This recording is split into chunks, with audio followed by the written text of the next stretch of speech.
So welcome, everybody. I'm really pleased to have you all with us here today.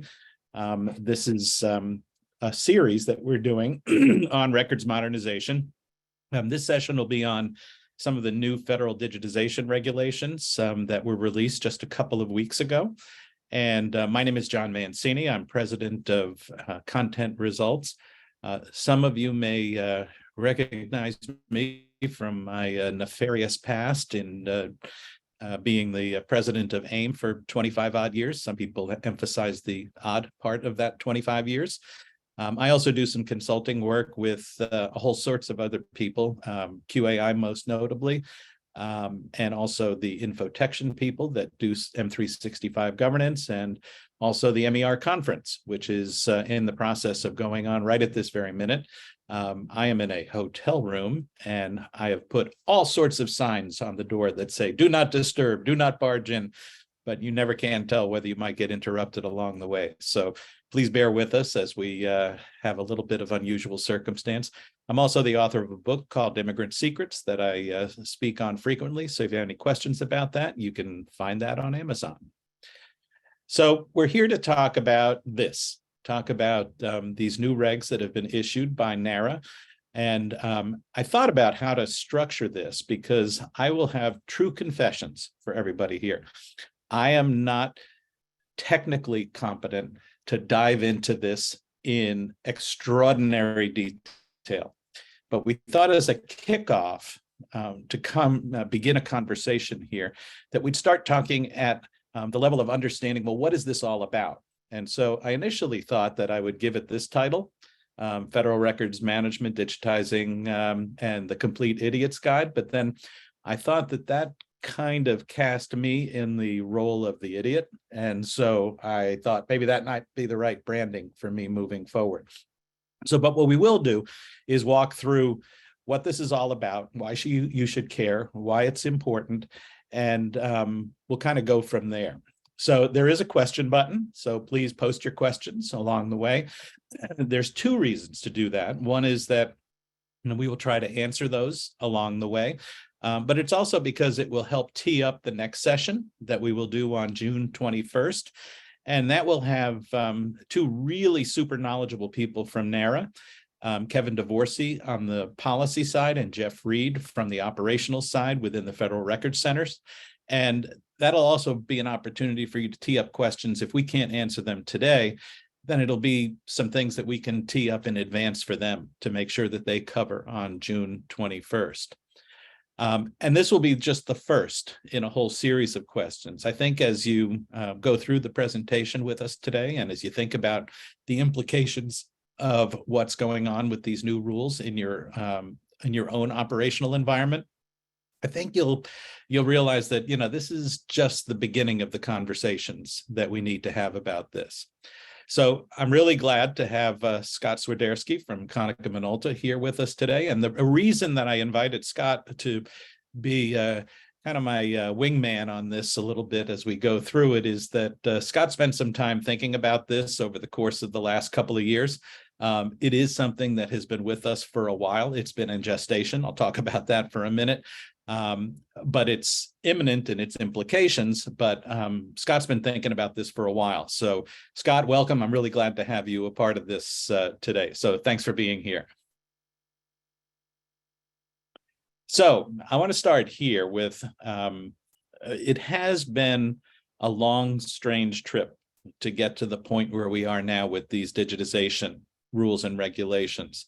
So as I think about this Winston Churchill quote comes to mind as I think about this, that it's not the end, it's not even the beginning of the end, but it perhaps is the end of the beginning.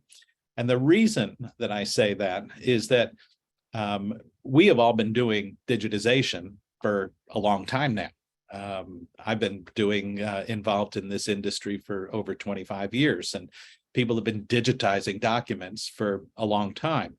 And certainly NARA has been in the business of trying to provide guidance for what digitization ought to look like in a records context for the federal government for quite some time. And this is a Lisa Harem-Lampus slide from a little bit that gives you a sense that, the Winston Churchill thing, this is, it might feel like that bottom bullet 2023 is the end, but I think it's just really the end of the beginning stage, because NARA has been in the business of providing guidance relative to digitization for quite some time.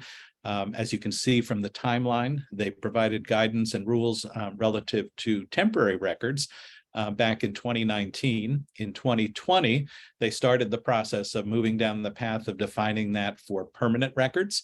And it's taken quite some time to get to this point, to actually the published regulations that were published just a couple of weeks ago. So what I want to focus on is some of these who, what, when, where, why kinds of questions, is to provide a little bit of context. I sent around before the event a copy of the regs. If you haven't gotten that, I'll include a link to those in the follow-up to this presentation.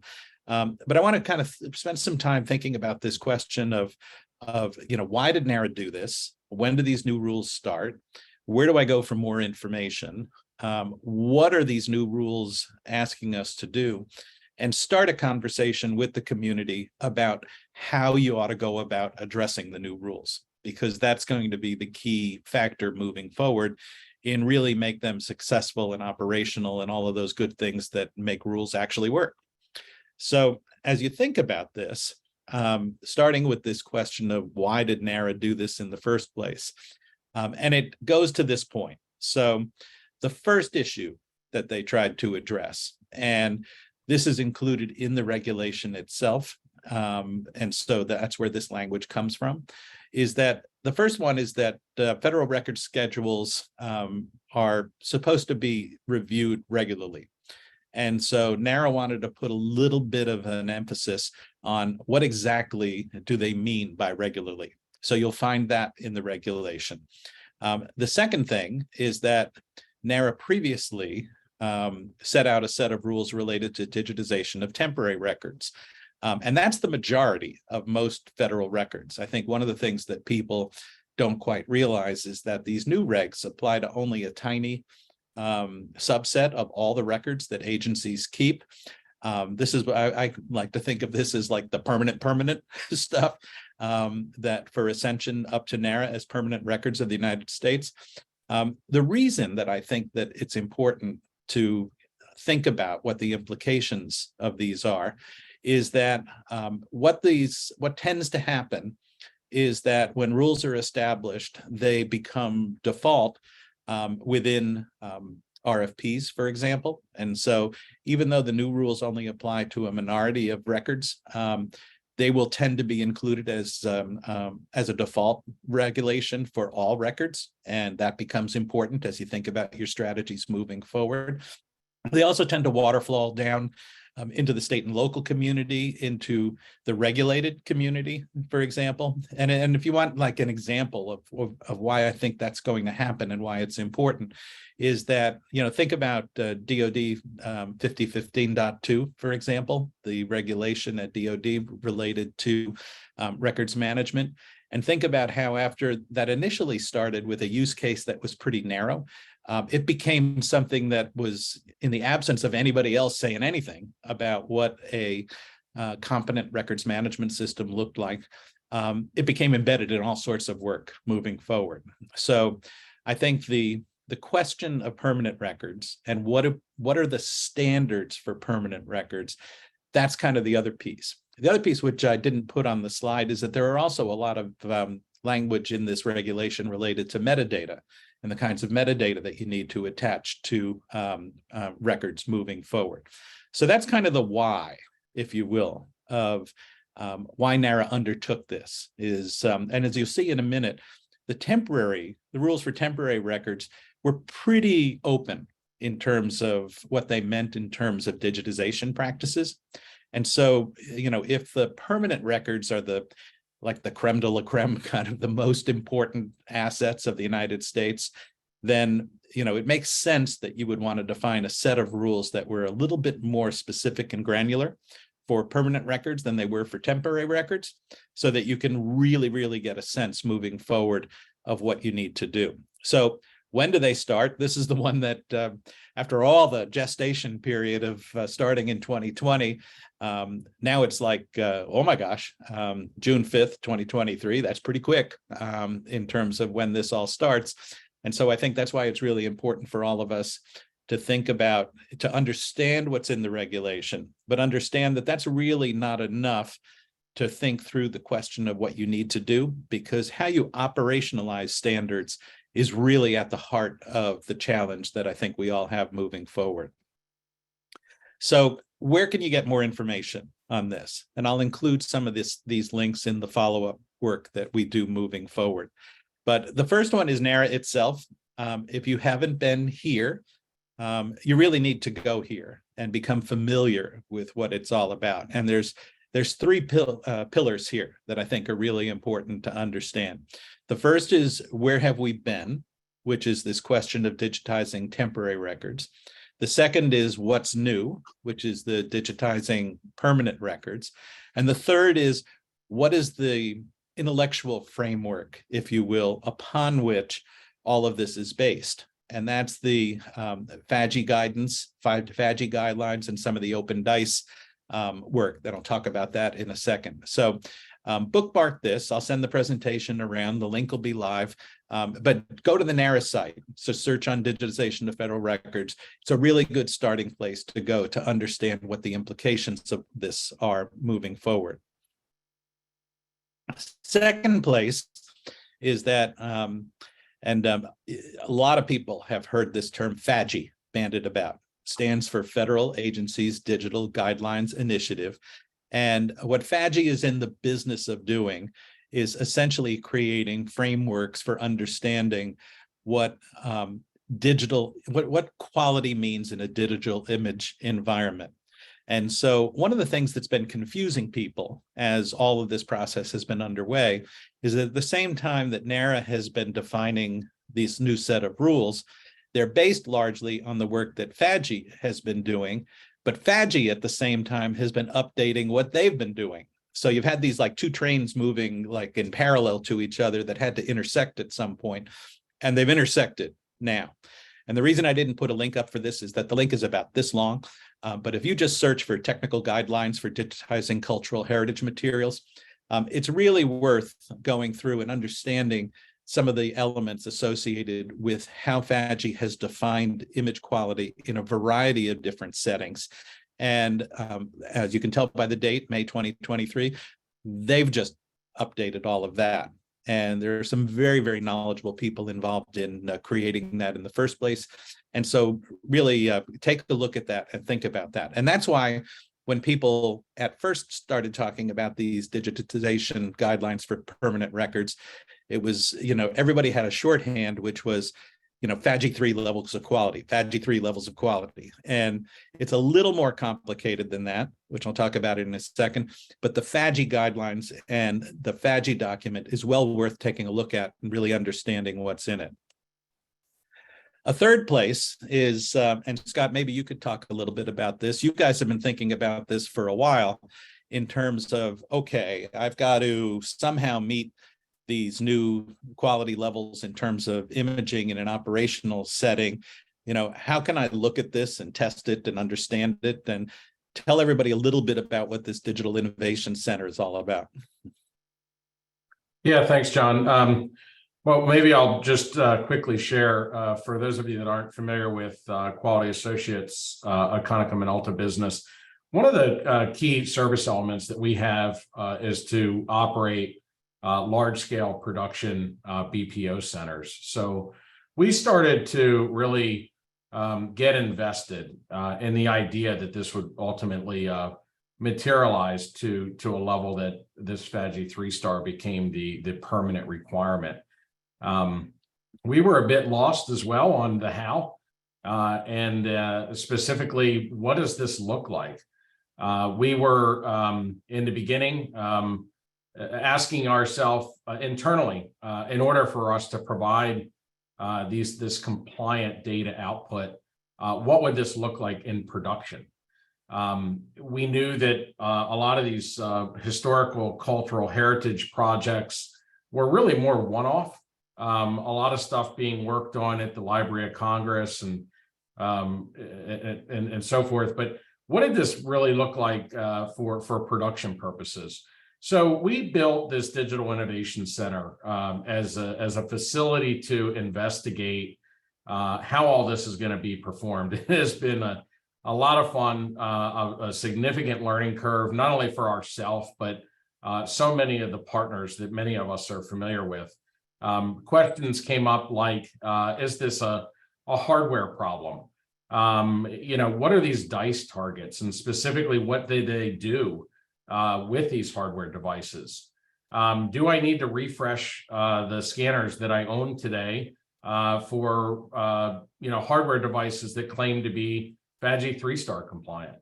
A lot of questions, just continue to come up. And so beyond the questioning that we've undertaken in this Digital Innovation Center, we then started to bring all these devices in, right? Did the marketing companies of these hardware manufacturers get out in front of all this and say that, their devices were FADGI 3-star compliant?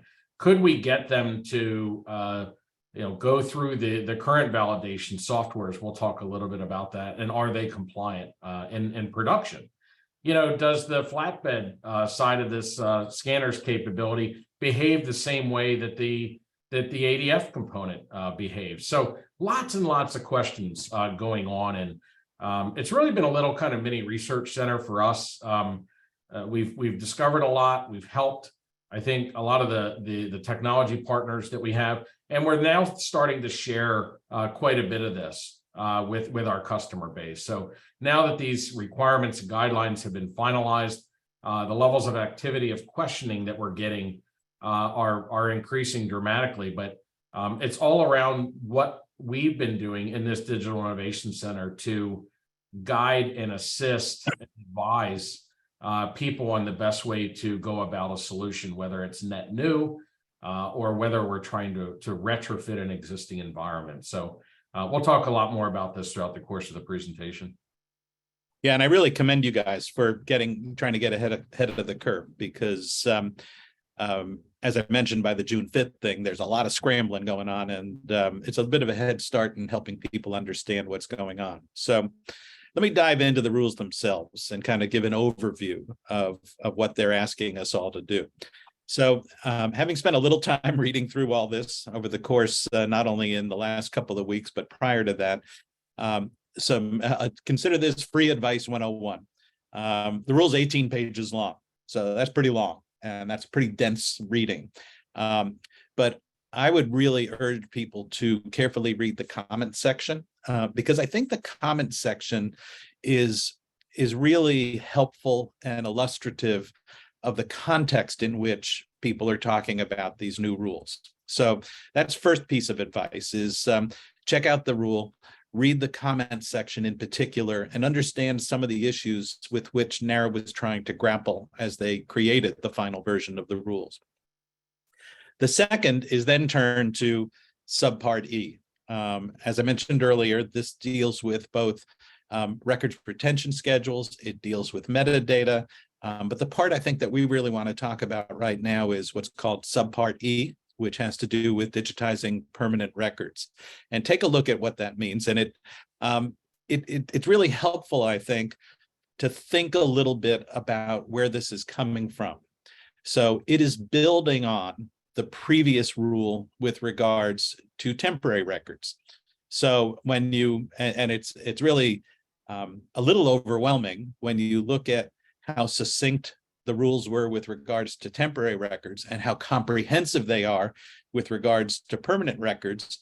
It can be a little bit overwhelming. But like I said, we've all been doing digitization for quite some time. And so what you have in the former rules, this is what currently is in place with regards to temporary records. So capture all the information contained in the source, include all the pages and parts, ensure that the digitized versions can serve or attest to the activities that an agency is conducting. Make sure that you're protected against unauthorized deletions and changes and all that kind of good stuff, and that you can access these records for the entire retention period. So that's the environment that we've all been living in right now with regards to temporary records. And you can see that they're pretty broad. And so, you know, I think a lot of people maybe lost track a little bit about the fact that these were sort of existing, it's an existing base that exists right now. The other aspect was, how do you validate all of that? And so what you have in the existing temporary record side is that, again, a pretty broad set of parameters with regards to how individual agencies establish digital quality and validate digital quality. So that's kind of first point. But things are changing now. So now what's happening is that these are standards that specifically add to the previous regs and focus specifically on this question of permanent records.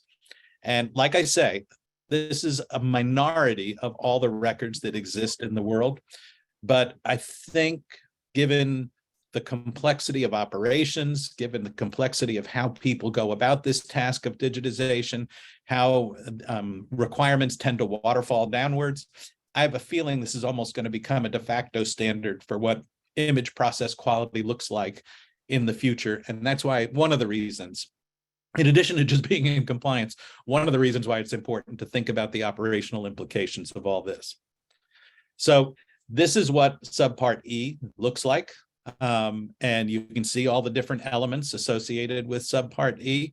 And I want to really focus in on this question of 123650 there, the requirements for digitizing permanent paper and photographic print records that are contained in the regulation.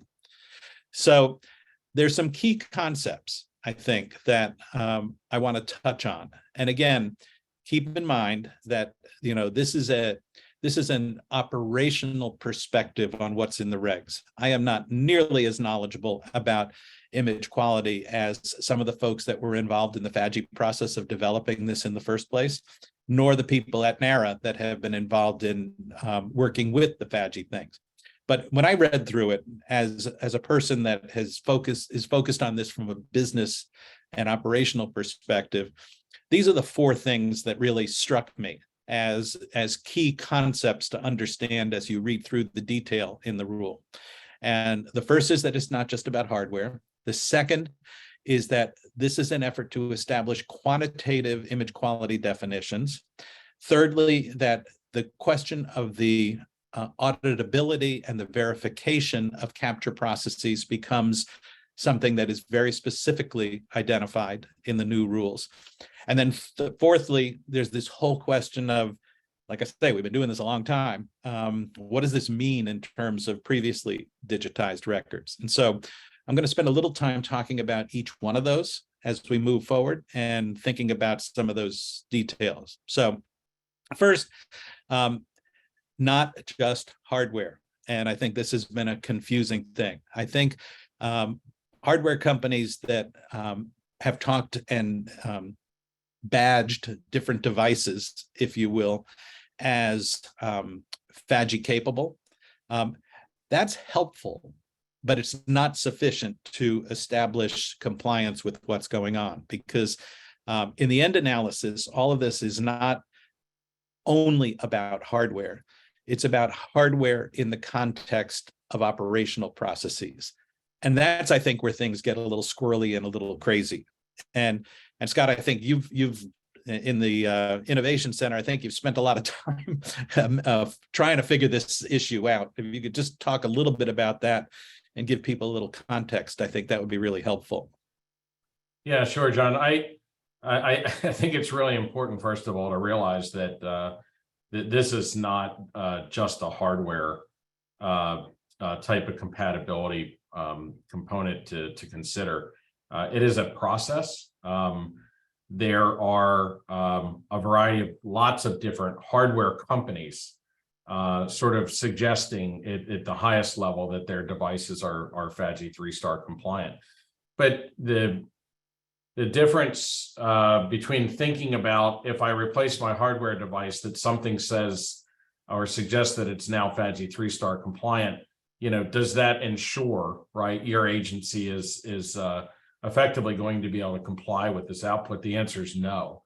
The other thing that I'll share is that we have not seen the same approach, an identical approach by any one of the hardware manufacturers to comply with this standard.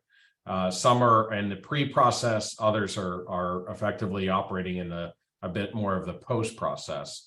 Some require more intervention around the interface of their devices than others, meaning some make it a little more of an automated feature, whereas others, it's a little more tricky to work through the configuration to ensure their device is capable of passing through these target validation type applications that I know we'll talk a little bit more about. So one kind of quick leave behind, this is not just a hardware thing. Really the focus is around the process. There is something around your existing process if you're doing large scale or departmental conversion and digital conversion today. There will be things that will change, and the changes will be not only by your operators, but also by suggesting the validation for the software that needs to inspect and police the data that's a part of the output of these devices. And there may be a refresh requirement that is needed by the hardware. But I think the point of this slide is to ensure that nobody on this webinar is thinking, if I go out and buy new devices, am I in great shape, right? So the answer is that's not what it's all about per se. And there's quite a bit more to it than just acquiring a device that the manufacturer is suggesting meets these FADGI guidelines. And I think Scott was alluding to, I think, an important point in that last bullet there, which is, everybody has a huge installed base of equipment. And so that have been performing, in some cases, some of the equipment's been performing for, 5, 7, 10 years. And so that question of, is that hardware capable of performing at FADGI 3 levels of quality in an operational context? I don't know the answer of how that will be resolved, but that's an important set of questions I think that people are going to have to deal with. So the second thing, a concept I think just to keep in mind as you think through the regulations that's important is this issue of quantitative versus qualitative image quality definitions. And at the heart of this is an important question that, many people in an operational context haven't really addressed, which is, in a measurable way, what is a good image? And, we've all, that question is a pretty important question, particularly when you think about the permanent records that are the core assets of the US from a historical perspective. And so, this question of what is a good image, it's not really just a question of, is it readable? Is it, does it look good? Is it, is it a function just of what the DPI scan is, dots per inch scan has been done on the original. And things have been pretty confusing about that. And the reason for that is that in the latest FADGI document, a new concept was introduced that was embraced in the regulations, which was this notion of modern textual records in addition to FADGI 3-star records. And I think the question there is, what happened is I think people were focused on the FADGI 3-star thing. And then all of a sudden this concept of modern textual records was introduced.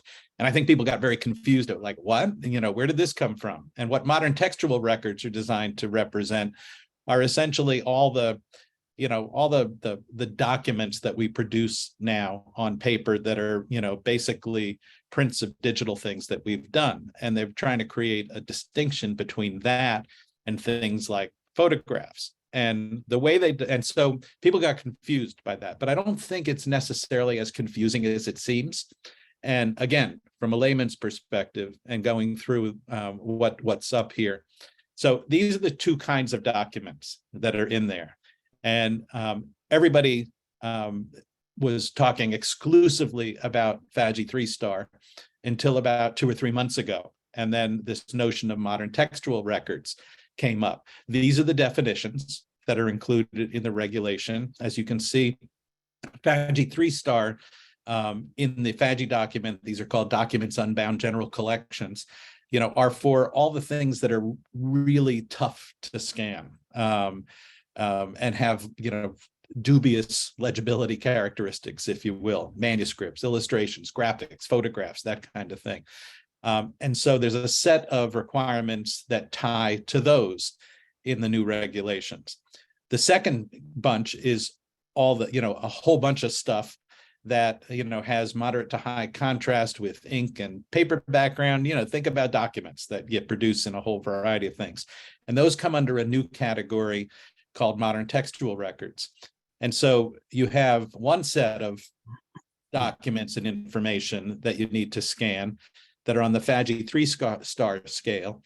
And then you have another one that's not on a star scale, which are these modern textual records, which either meet the definition or don't meet the definition.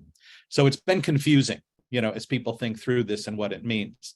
So, but it's not really as confusing maybe as it seems. So the way I made sense of it, and this is just me trying to make sense of it, is I thought, okay, let me start with the one that is the most prescriptive, the FADGI 3-star, and start from there and then think about how modern textual records are different than that. So this is what it looks like in terms of file format requirements for digitized permanent photographic images. So the FADGI 3-star category, if you will, the real hard images. And so the first thing you'll see is that image scans are at a minimum of 400 DPI. You can see the different file formats and compression modes that are appropriate to those scans. And then I asked myself, okay, well, how are modern textual records different than that? And so I just overlaid it on the same thing.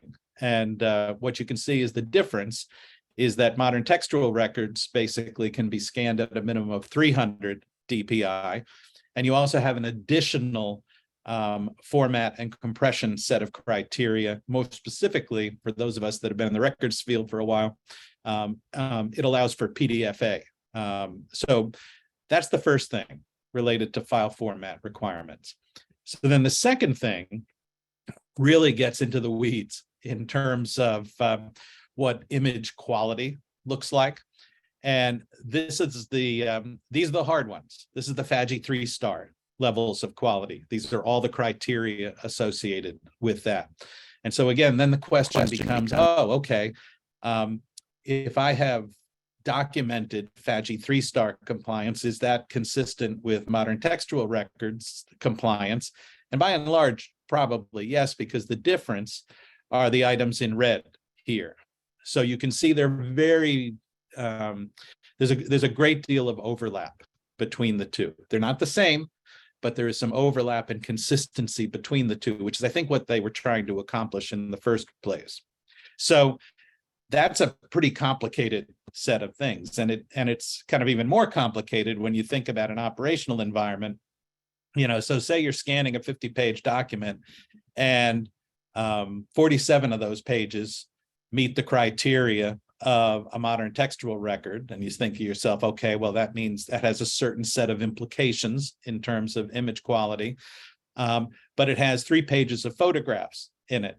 Well, you have to scan. You can create a consolidated document with that, but those pages that are photographic in nature need to be converted and digitized consistent with FADGI 3 levels of quality. So it gets complicated when you think about interspersed documents, which is a fairly normal kind of thing. You think about, documents, have a set of text and then they have a map associated with it, or a text and then a graphic or a photograph. So you have to make sure that they are scanned at the appropriate level of quality, and then you can convert to a PDF consolidated file like PDFA.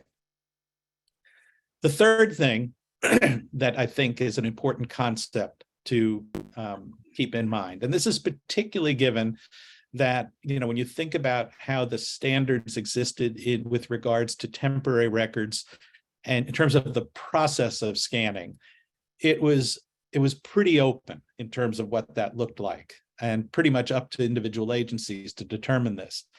And Lisa had a really good quote on one of the bridge meetings about this in terms of thinking about this question of documented, measured, and audited capture processes.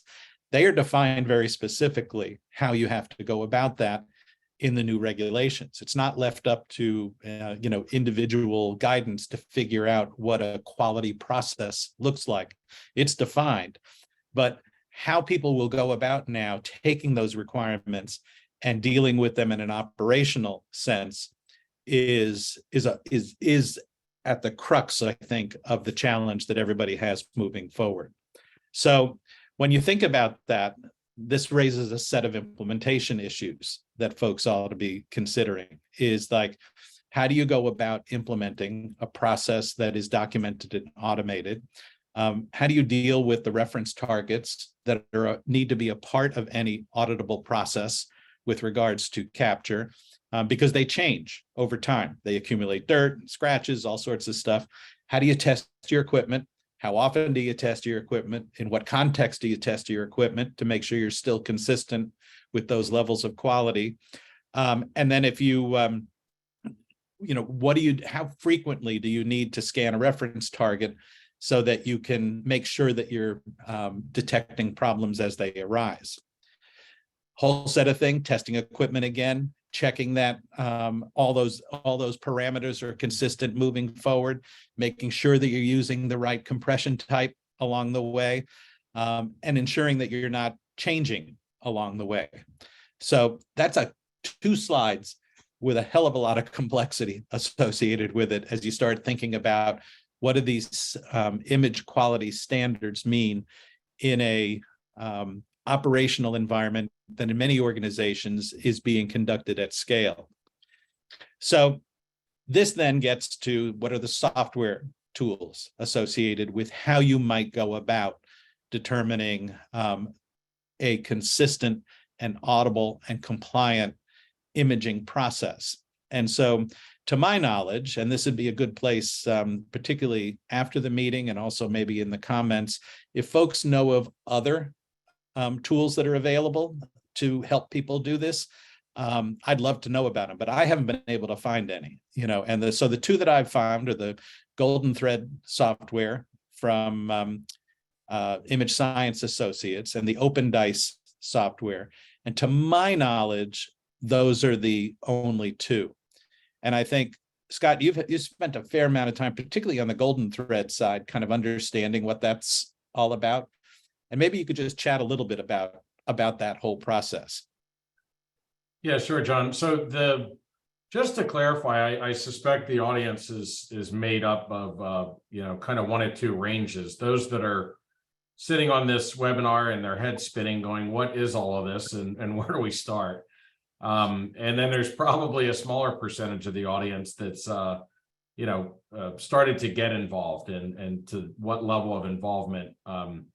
That where you're producing actual FADGI compliant content, or you're really in the early stages of all this. But I'm going to give feedback to more of the naive operator today of an existing imaging environment. So let's talk about kind of what this is and what the impact of all this is to the change within an imaging environment currently. John has mentioned these DICE targets, right? So really what they are is a physical card that passes through the scanner by your imaging specialist that helps to calibrate the device. Once the device is calibrated based upon the parameters of the DICE target, it's the software itself. In our case, we've been heavily using more of the Golden Thread product than we have the OpenDice. But it's this next question of who's going to police all of this? Who's going to ensure that these permanent digital records that we convert effectively meet the standards of FADGI 3-star? So it's these 2 softwares that not only are behaving as a physical intro to my new scanning process, but also the post delivery of the data to determine whether or not they're passing the parameters for meeting FADGI 3-star. So that's that's really what these two applications consist of. We keep trying to emphasize that it's a change in the process, and this software and the impact that it makes to the conversion effort and the operators is part of what that change is, and why it's not just purely a hardware configuration issue. But yeah, we've been very successful with having used the ISA product and some great support there. Like I said, in our particular case, not a whole lot of use with the OpenDice platform, but we do know that it's out there, and that we understand it has decent support as well. Thank you. And thank you also to one of the attendees raised something that I'll take a look at, which is a product called Image Zebra. And so, or I guess if you're in the UK, Image Zebra, but so I'm going to take a look at that. So thank you for that suggestion. I will say that as a layperson, I think, given the enormity of what we're talking about, there's a choke point here, I think, in terms of the availability of solutions out there that, and I'm not speaking for QAI right now, I'm speaking just as me, that is a bit of a concern to me, because when you think about like the millions and millions and millions of documents that we're talking about, and then you think about, okay, well, how many solutions are there to help people figure out what image process quality looks like, and how do you measure it on an ongoing basis? There aren't that many. And so I do worry about what the implications of that are going to be for the future. So then the question obviously arises, and is, okay, we've been doing this digitization thing in many agencies for a long time. What are the options for previously digitized records? And so, here's the 5 options that are in the regulations right now. And to give you an idea, we talked a little bit about the question of hardware, hardware requirements, and whether older generations of hardware are capable of performing at the new level. There's also the question of actual documents themselves that have been implemented in the past. And I was talking to somebody yesterday, I won't talk about which agency it was, and we were talking about this question of the new regs and their environment. And she said, well, I worked at an agency that has been digitizing permanent records for 19 years. And we have been digitizing at the rate of roughly 1 to 2 million documents per month for 19 years. And so I take a step back now and I look at the new regulations, and I don't know how to square that circle. And so, I'm clearly not going to go back over 19 years worth of documents and rescan them. And I'm struggling with that right now. And so I'd also be interested in folks out there that think about this and think about their own environment. What are the implications of that? And Scott, maybe you could also talk about this. I think you've talked with people that have been thinking about this. The easy solution, candidly, is just to say, well, hurry up and get the paper records over to NARA as quickly as you can, and then redigitize stuff as needed. But is that redigitization thing actually a reality for most organizations to think about? Obviously, it depends on the agency.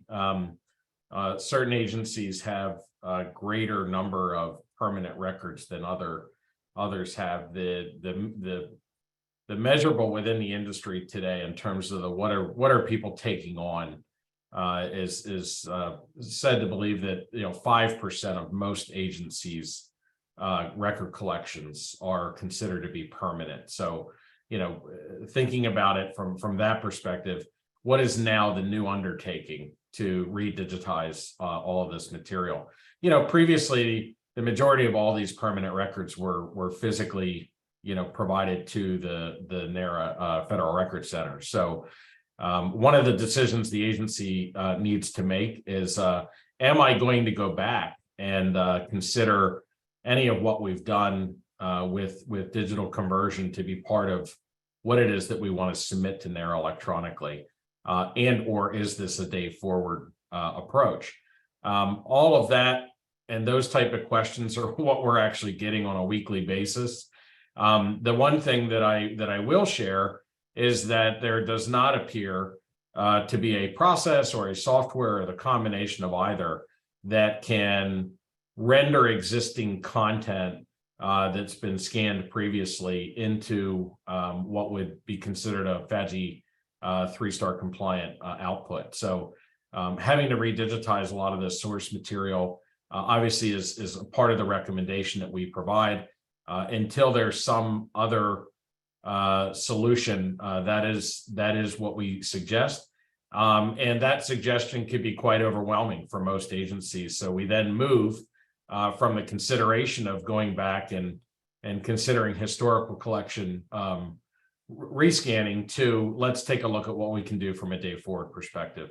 But John, I mean, you've done a good job of laying out what some might look at and say, well, these aren't options at all. We're looking for a solution. That's kind of where we are in the moment. Thank you, Scott. And also going back to the previous slide about the software solutions related to auditing and verifying capture process integrity. One member of the audience also identified another one, which I'll add to the materials that we distributed after the meeting from somebody called, it's a long URL, but Heritage Digital Transitions. And so I'll include that as well in the follow-up materials. And it's a good example, I think, of what we hope to accomplish with this series is that in any new environment, like nobody knows all the answers. I come from an association environment, and I like to think that the community itself, as they think through some of these issues, can be very helpful to each other in terms of thinking about that. And that's really been at the heart, I think, of some of the things that we've been trying to put together and understand as we think about the implications of this moving forward. So what next? And I would urge you to tee up any questions that you might have, both for the next panel on June 21st, as well as any that either Scott or I can answer along the way. Is, I think the real key question is going to be, how do organizations address the new rules? And I think NARA recognizes that this is the key question. Rules are one thing, operations are another thing. How do you go about addressing the new rules? They've started a process. If you haven't looked at their blog recently, they've started a series of posts, I think, to start that conversation up about how you actually need to think about this in an operational context. So I would really urge you to join us on June 21st. And I call this the, going back to my Churchill slide, the end of the beginning conversation. Kevin DeVorsey is from the policy side at NARA. Jeff Reed is from the operational side of the Federal Records Center. I think it'll be really, really interesting to get their take on how they are interpreting this, and hopefully the first in a series of conversations that we'll have moving forward, because this isn't going to be solved overnight. And would really urge you to let us know of other folks that you might think would be appropriate and would be useful to have on this conversation moving forward. So any other questions, would be happy to answer them. There are a couple floating around and here, and there's one that I saw, and maybe we covered it a little bit, but maybe Scott, you could just comment on this again. Is this question of, is this a hardware thing, or is this a software thing, or is this both of those things moving forward? And maybe talk about your experience there. Yeah, thanks, John. So that's a pretty common question that comes to us. I think one of the takeaways from the discussion was, one, that it is not just a hardware consideration, but in fact, it is a form of a process and a change either within an existing process or a recommendation that develops a new process for something that we might be working on net new.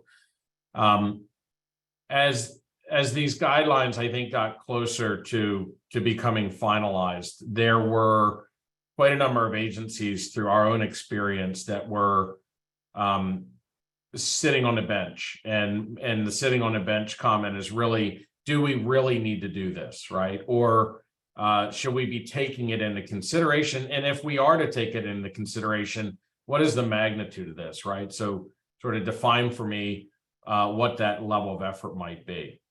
So we've been doing a lot of that type of work. Every agency discussion obviously is quite a bit different. We see where there's sort of mass conversion being done at central location, and then there are permanent records in their field sites and distributed type of image capture environment. So this is a pretty big undertaking, right? Like, what do? We've got all this equipment out there. We've got all these different brands. In certain cases, we've got the same capture platform, operating for all these devices. In other cases, they're standalone.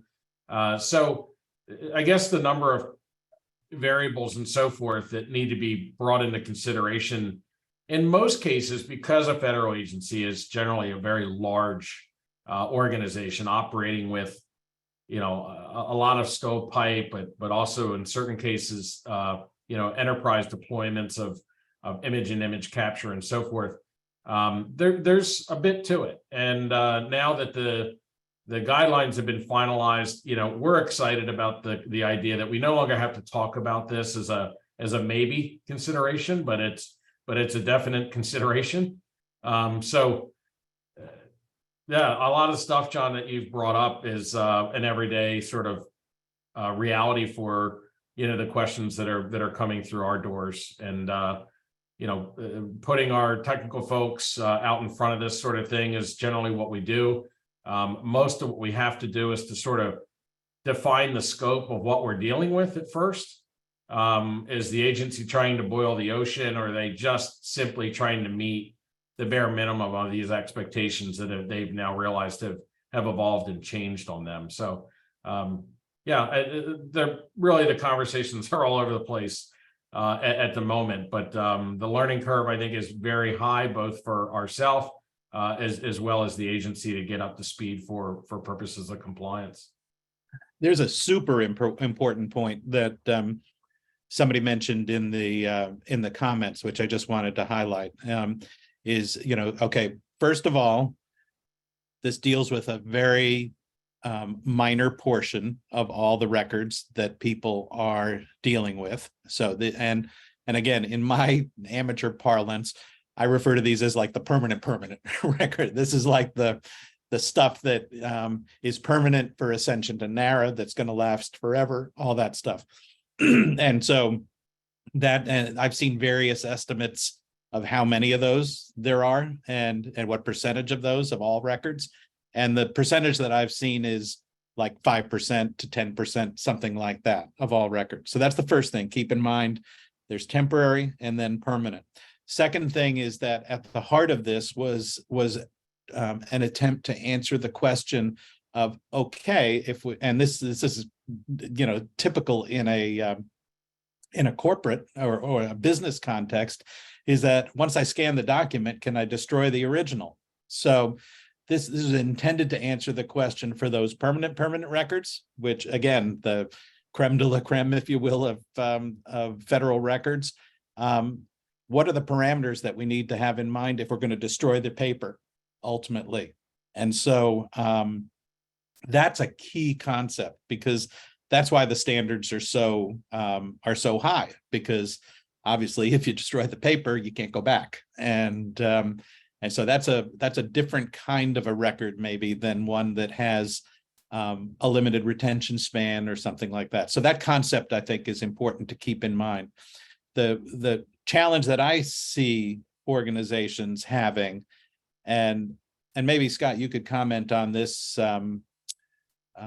just while I also put up some of the contact information for people, is that, when you go into a place and you're doing a backfile conversion, and people have boxes and boxes and boxes of records, are they making that distinction between permanent and temporary? Are these permanent characteristics going to flow down into the temporary realm, or how do you see that panning out?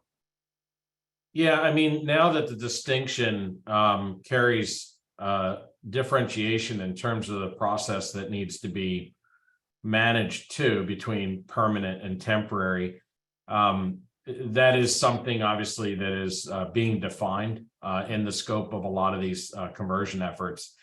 One of the key stakeholders in a lot of our projects is some form of a records manager, records officer that's made available by the agency, and that person generally is the one that is carrying the responsibility for defining, the difference between permanent and temporary.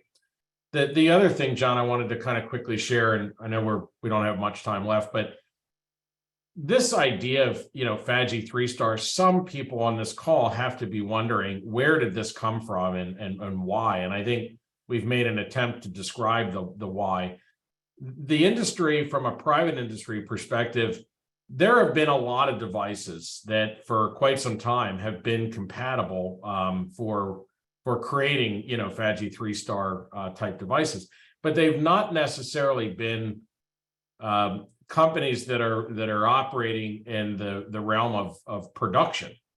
And so what's been really interesting to watch is some of these suspects that fulfill hardware devices and software and so forth that have lived mostly in the production side of digital transformation attempt to come up to speed with this idea of moving from a lot of what was being done in that cultural heritage scope over now to the production side.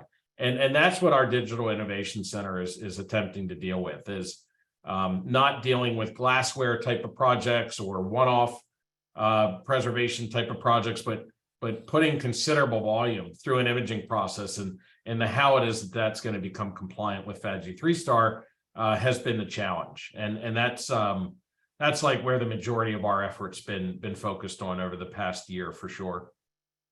That's really helpful, and that's probably a good place to wrap up. Is that as I think about this moving forward, I think the huge step forward in this whole equation, and it's not easy to do, is having been in this space for a long time, is define what is image quality in a quantitative way, and what does a quality image process look like, such that you can guarantee that you have image quality sufficient to destroy the original record. And those are two complicated tasks that, it's kind of no wonder that it took a while to get to this point. And again, I would urge folks, this is the first of a series of conversations that we hope to have. If you have any questions you want to direct to me, I'm jmancini77 at Gmail. If you'd like to come and poke and prod and play with some of these devices and kind of think about your own operational questions that you might have to address, I'm sure the QAI folks would be happy to show you through the Digital Innovation Center and kind of let you play around with this stuff and get an idea of what it's all about. But again, going back to my Winston Churchill comment, there's a tendency sometime when a rule is finalized to sort of think that you've gotten to the end.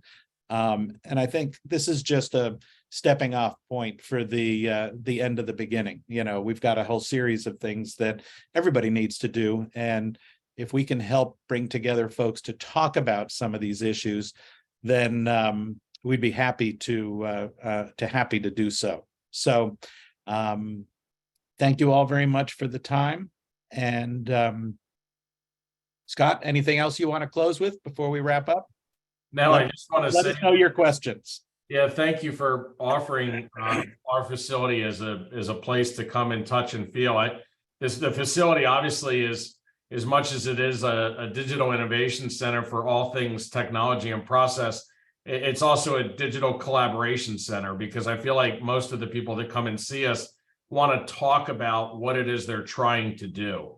And so, albeit we're doing a lot of demonstrations and we're talking specifics around process, we're really collaborating on what it is that they've been thinking about, wanting to do, how to do it, and the facilities and so forth that we have, I think, help to create some clarity on what changes to their process they're ultimately going to need to undergo. So lots of collaboration, lots of educational transfer, and certainly a great site for the touch and feel of all things that we're talking about and describing. So thanks, John, for including us on this. So, and again, thank you all for being here. Urge you to be there on June 21st. Kevin DeVorsey from the policy side of NARA and Jeff Reed from the operational side of the Federal Record Centers. I've talked with Jeff about this quite a few times, and he's super knowledgeable, and it'll be a really fun, good session, and tee up questions that you'd like us to address along the way. So thank you all very much. Appreciate you being there, and we will sign off. Thanks.